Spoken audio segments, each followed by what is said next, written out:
seja muito bem-vindo e bem-vinda ao nosso podcast Olhar do Redentor, esse projeto que tem patrocínio da Claro e do Governo do Estado do Rio de Janeiro, da Secretaria de Cultura e Economia Criativa e Lei Estadual de Incentivo à Cultura.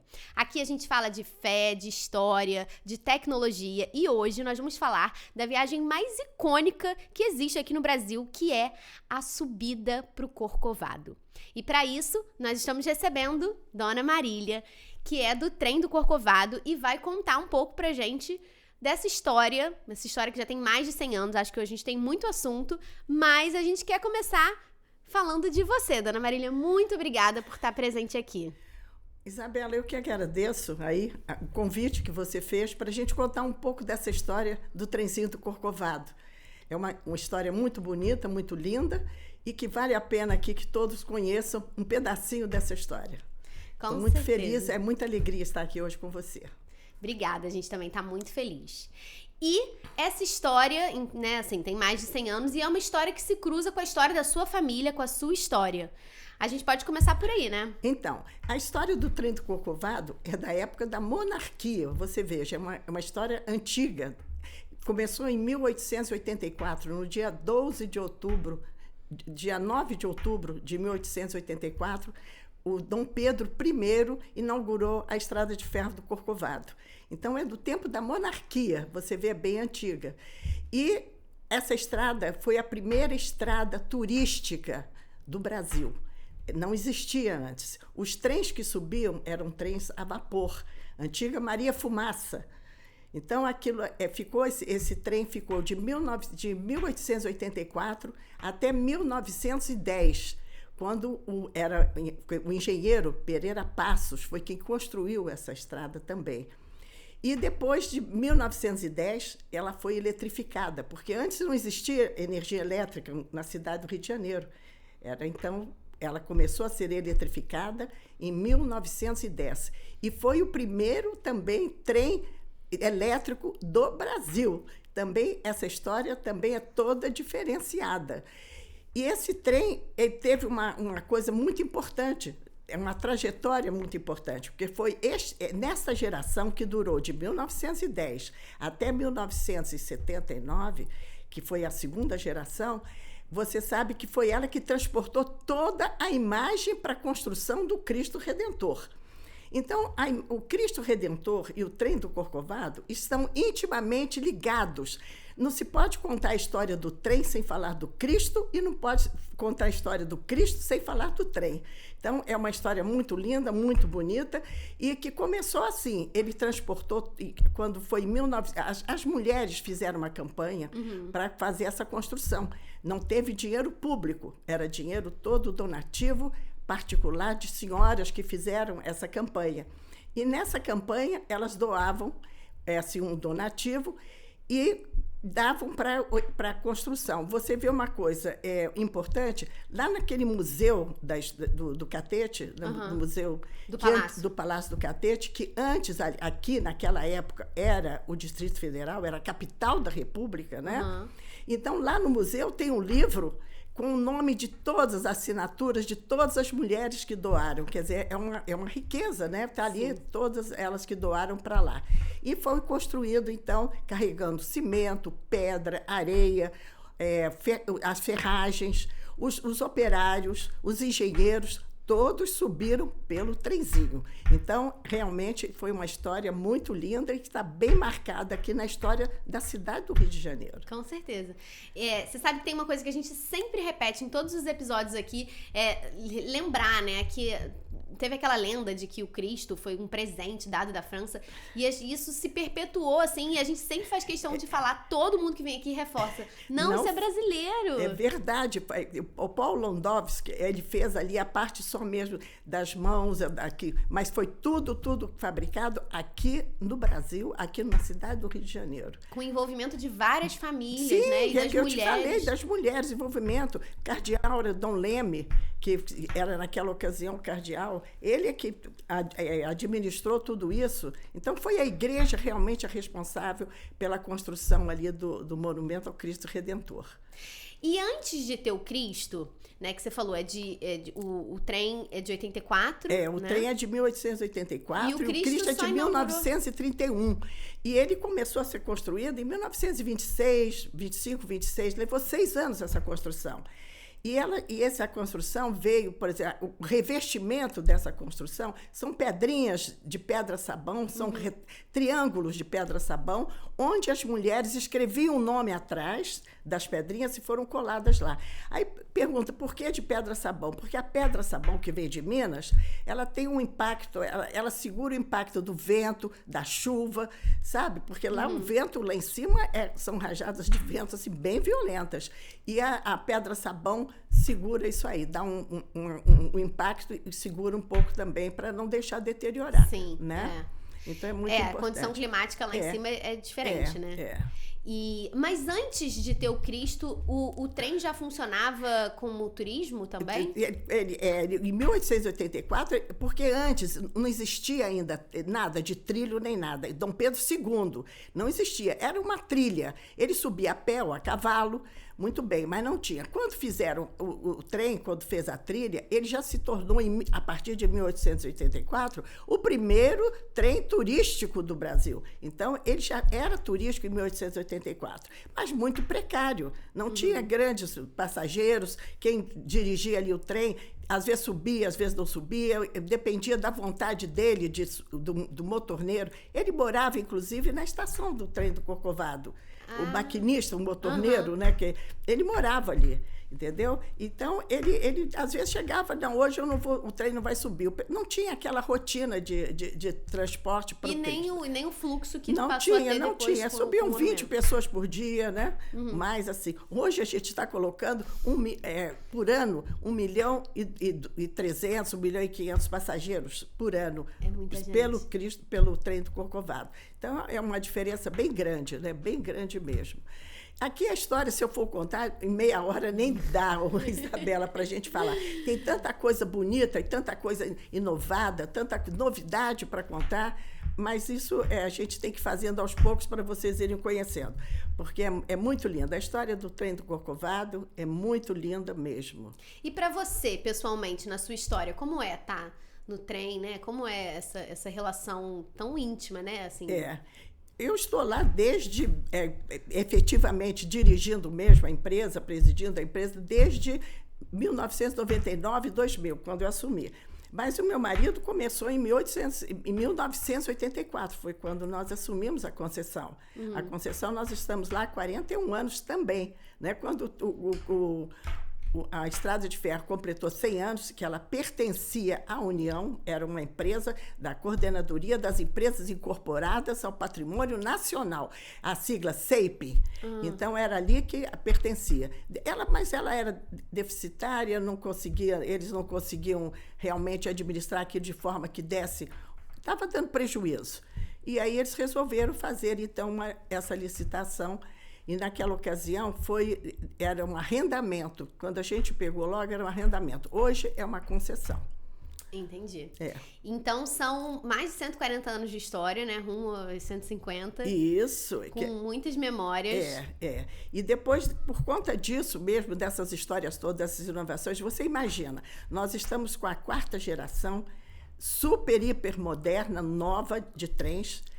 Então, a 3ª, eu te falei, ela teve uma grande importância, que foi a que transportou, a 2ª geração foi que transportou o Cristo lá para o alto. A 3ª geração, eu dou muita importância, que foi o Papa João Paulo II, subiu para o Cristo nesse trem da 3ª geração. E essa 3ª geração foi quase toda ela, vamos dizer assim, o tempo dela foi toda presidida por mim. Porque eu peguei também, ela é de 1979, 1980, e a gente ficou até até 2019 com essa geração da terceira. E essa terceira geração, o Papa subiu nela, o Papa João Paulo. E eu subi junto com ele antes de ser concessão, no tempo que ainda fazia parte da CEIP, né, da Coordenadoria das Empresas ligadas ao patrimônio. Então, e aí subiu e recebi ali um santinho dele, com a dedicatória dele, assinada. Aquilo para mim é uma relíquia. Claro. Né? Muito lindo, muito lindo. Eu guardo ali, está isso também lá colocado no Espaço Cultural como também uma notícia, né? Está lá também. Sim, E o Espaço Cultural está lindo, está maravilhoso, contando a história toda do trem do Corcovado. Eu fiquei muito empolgada, tão empolgada, que resolvi escrever um livro para ficar marcado na história e poder divulgar esse livro. Então, por isso mesmo, foi a ideia do livro, surgiu por conta disso. Para, então, deixar esses registros dessas memórias. Exatamente, para ficar gravado ali essa história, que foi uma história muito linda, e que eu imaginei, os trens eram, quer dizer, os trens novos, modernos, da quarta geração, e a estrada ainda pertencendo à época da monarquia. Quer dizer, estava uma defasagem imensa, né? A estrada antiga, com um aspecto antigo, e os trens novos, modernos. Eu falei, não, a gente tem que renovar isso. E hoje a estação do trem do Corcovado hoje realmente está adaptada e dentro dos padrões dos nossos trens também, que são modernos. Modernizados. Então, na verdade, são as duas coisas caminhando juntas, né? A modernidade, a tecnologia, o avanço, que justamente é essa tecnologia, essa modernidade que permite que a gente continue perpetuando essa história, né? Que ela não se perca, né? Que e cada dia é um dia. Cada dia é mais coisas, né, que a gente imagina de fazer. E trazendo sempre isso, traz para o turista também um conforto. Né? Traz uma modernidade. Hoje a gente está climatizado com ar-condicionado central. Então, você vê música, ambiente ali que toca. Época de carnaval, bota samba. Época de Natal, bota música natalina. Enfim, e samba, canção. Então, você vê o turista entrando para embarcar numa situação toda assim diferenciada. Ele fica feliz, ele dança, então vem ali os namorados se beijando, sabe? É muito legal. Eles ficam muito felizes com essa coisa assim, desse conforto, né, de embarcar. E nós embarcamos muito rápido também, né? De 15 em 15 minutos a gente está embarcando 150 passageiros. Então forma aquela fila rapidinho, ela se dissolve e vai fazendo, rapidinho eles estão ali lá no Alto do Cristo. Muito legal. Então, você falou pra gente das 3 gerações, das 4 gerações, né? É que, dentre elas, na terceira, pra gente poder falar um pouquinho mais, aconteceram alguns marcos muito importantes, né? O Cristo, a capela, que se tornou santuário, né? E também o título de Sétima Maravilha, né? Uma das 7 maravilhas do mundo moderno. Isso foi uma grande transformação, né? Foi um marco, né? Dentro justamente da geração que eu passei, que fazia a presidência da empresa. Então, realmente foi isso. Em 2006, o santuário o Cristo Redentor, o monumento, a capela, foi eleita para ser, passou a ser, né, um santuário do Cristo Redentor, né? Então, foi um marco muito importante, virou santuário, e depois, em 2007, foi eleito um monumento, foi eleito uma das 7 maravilhas do mundo moderno, e que foi feito isso lá em Portugal, em Lisboa. E nós fomos para lá. Para assistir essa eleição, porque foi uma coisa muito comovente, porque a gente estava no estádio e eles iam falando. Primeiro, aí falavam coisa. Quando foi o terceiro nome, que foi das 7, o Cristo apareceu em terceiro lugar. Então, a terceira coisa que foi... Cristo Redeemer. Então, isso aí foi muito lindo, foi uma sensação. Nós levamos uma bandeira imensa do Brasil e abrimos lá aquela bandeira na hora que ele foi eleito. Já estavam chamando uma outra maravilha, a gente lá, eles assim, o Brasil está lá feliz da vida que o Cristo Redentor recebeu esse título, né? Quer dizer, então era uma concorrência de vários países, de vários. Olha, o mais novo concorrente era o Cristo Redentor. Era a muralha da China, era aquela do Egito, né? As pirâmides do Egito. Então, eram coisas todas antigas. O mais moderno era o Cristo Redentor. E ele foi um dos eleitos, né? E foi Uma coisa assim, foi uma sensação muito grande, mas a gente não esperava até que fosse assim tão, né, a gente conseguir, mas fomos lá para conferir. Eu me lembro bem, 7/7/2007. Nós estávamos lá no estádio lá de futebol de Lisboa, foi lá que foi a comemoração, que foi a eleição feita lá. Então foi muito legal, muito legal. E nessa geração também, o Papa João Paulo II subiu no trenzinho, né? E eu tive assim, a oportunidade de ver também. É o único Papa que foi o único, né? A gente espera que esse agora também venha visitar a gente, mas por enquanto foi o único Papa, e que hoje é o Santo João Paulo II, né? Isso aí foi para nós uma honra muito grande. Tinha lá o emblema lá do Vaticano, na porta do trenzinho, da terceira geração. Foi muito legal. E para você, pessoalmente, receber essa comitiva, né? Isso é uma memória... Não era ainda, nós não éramos concessionários nessa época. Porque mas você esteve... Mas foi em 1980 que esse Papa esteve lá. E nós pegamos a concessão em 1984. Mas a gente ia porque meu marido já fazia parte também dessa coisa do Ministério da Fazenda, onde essas empresas eram incorporadas, e então ele foi um dos que também recepcionou o Papa. Então, na verdade, nessa geração, assim, claro, né, o Cristo já tem um impacto grande, é o maior ponto turístico do Brasil, com certeza, né? Já era uma coisa, um orgulho nacional para todo brasileiro, mas nessa terceira geração, então, a gente teve essa visita do Papa e esse título de sétima maravilha moderna, que é uma chancela mundial, né? Exatamente. Assim, e também o santuário ter sido, a capela ter sido eleita para ser também, né, santuário, né, do Cristo Redentor. Então foi muita coisa. Essa geração marcou muita coisa, foi muito legal, foi muito uma bem marcante, e foi justamente essa geração que foi administrada todinha por nós, de ponta a ponta, porque em 2019 nós trocamos, né, os trens por essa outra geração. Que aí começa a quarta geração. A quarta geração, que é moderna, com os tetos panorâmicos, ela toda moderna, mas também veloz, com capacidade de transporte maior. Então, tudo isso foi... Agora, nessa modernização, os pontos de parada, eles se mantiveram? Sim, sempre foram os mesmos. Era do Cosme Velho, depois a segunda em Paineiras e a outra lá em cima, no Alto Corcovado. Tem agora essa ideia de abrir agora, né, vindo os bondes de Santa Teresa, fazendo uma parada, indo até o Silvestre. Então, ali nós vamos também fazer uma estação, um ponto também de embarque. Mas ainda está dependendo aí do governo estadual completar a linha, os trilhos e a parte elétrica também de fiação, que também ainda não tem. Então, quando isso acontecer, a gente vai, então, providenciar essa outra etapa.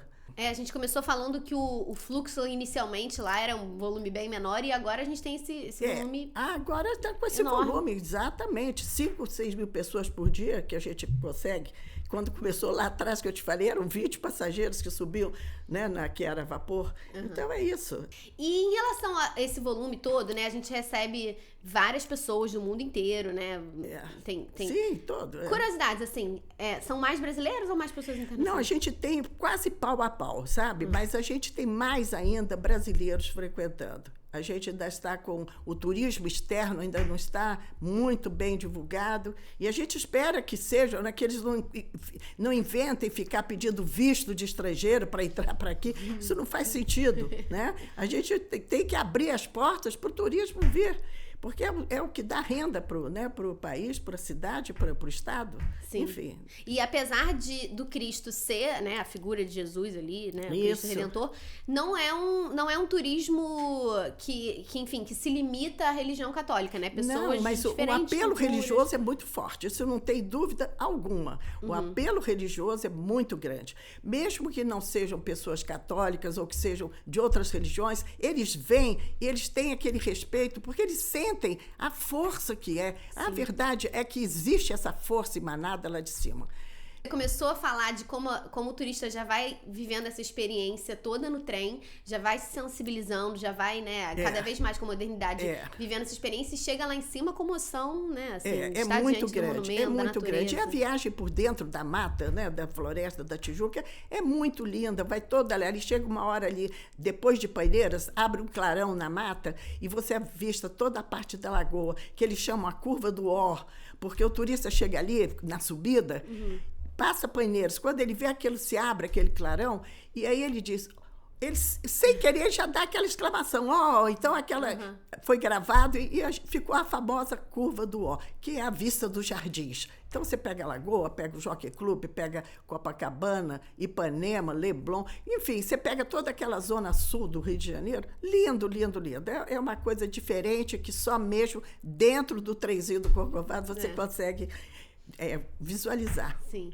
E sem dúvidas, né, assim, a experiência do trem do Corcovado e a experiência da visita do Cristo, elas estão grudadas, né, assim, atreladas, uma, né? Não tem como, porque realmente é como eu te disse, a história do trem com o Cristo, ninguém pode falar a história do trem sem falar do Cristo e do Cristo sem falar do trem. Estão muito entrelaçadas, estão muito juntas, né, muito juntas. E é por isso que não podia, de jeito nenhum, né, faltar a parte da experiência do trem, da subida do trem, na nossa visita virtual. Com certeza que não, com certeza que não. E eu queria falar para vocês também um pedacinho da experiência que a gente vive com o trem do Corcovado e o Cristo vamos dizer assim, nas campanhas sociais, sabe? Sim. Isso é importante saber. A gente está muito ligada às campanhas também do Santuário do Cristo Redentor. Então, houve, por exemplo, agora em agosto, foi a campanha do agasalho. Nós fizemos lá,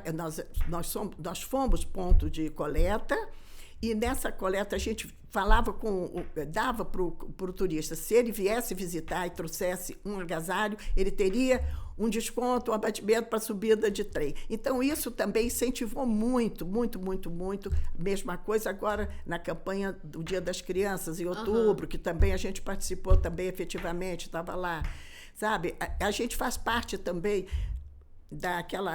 de coleta do lixo reciclado aqui do Alto do Corcovado, lá de baixo, porque a gente toma conta daquele complexo todinho, por questão de contrato. Sim. E a gente recolhe aquelas tampinhas das garrafas, sabe? E toda semana a gente leva um saco de tampinha lá e entrega lá na igreja lá da São José, Sim, né? Ali São na José. paróquia São José, ali da Lagoa também. Então, a gente está muito entrosado nas campanhas sociais. É uma integração Uma mesmo, integração muito grande, sabe? Assim, inclusive, nós temos nós damos ali em torno da nossa linha, tem uma comunidade que a gente dá para eles são cadastrados, e eles sobem e descem de trem de graça, podem subir, levando as crianças para a escola, voltando da escola, elas indo para o trabalho, indo fazer uma compra no supermercado, elas têm passagem aberta, ali livre, para subir e descer de trenzinho até chegar na casa delas e voltar.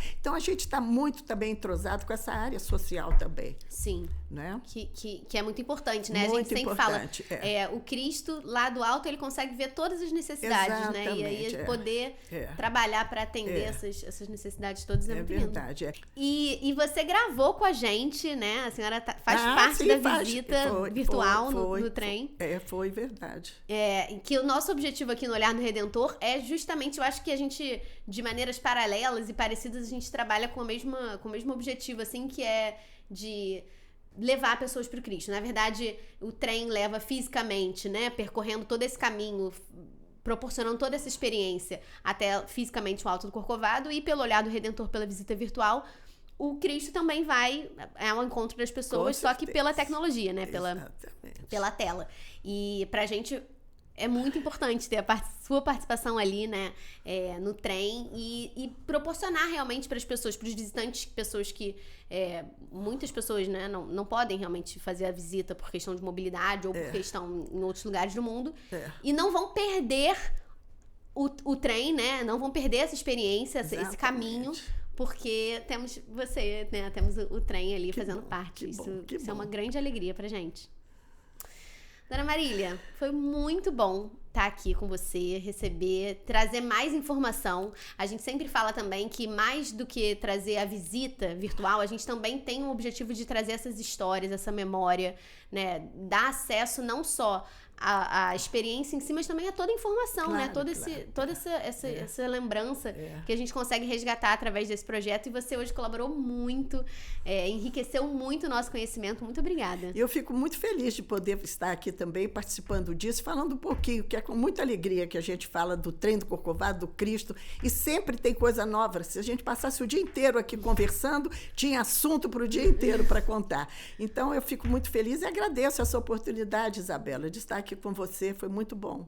Viu? Obrigada, muito obrigada pela sua presença. Obrigada. E muito obrigada a você que acompanhou mais esse episódio do Olhar do Redentor, o nosso projeto que tem patrocínio da Claro, do Governo do Estado do Rio de Janeiro, Secretaria de Cultura, Economia Criativa e Lei Estadual de Incentivo à Cultura. Eu te convido a continuar explorando o nosso conteúdo. A gente tem também outros episódios que você pode assistir e também visitar olhardoredentor.com para viver essa experiência. E até a próxima!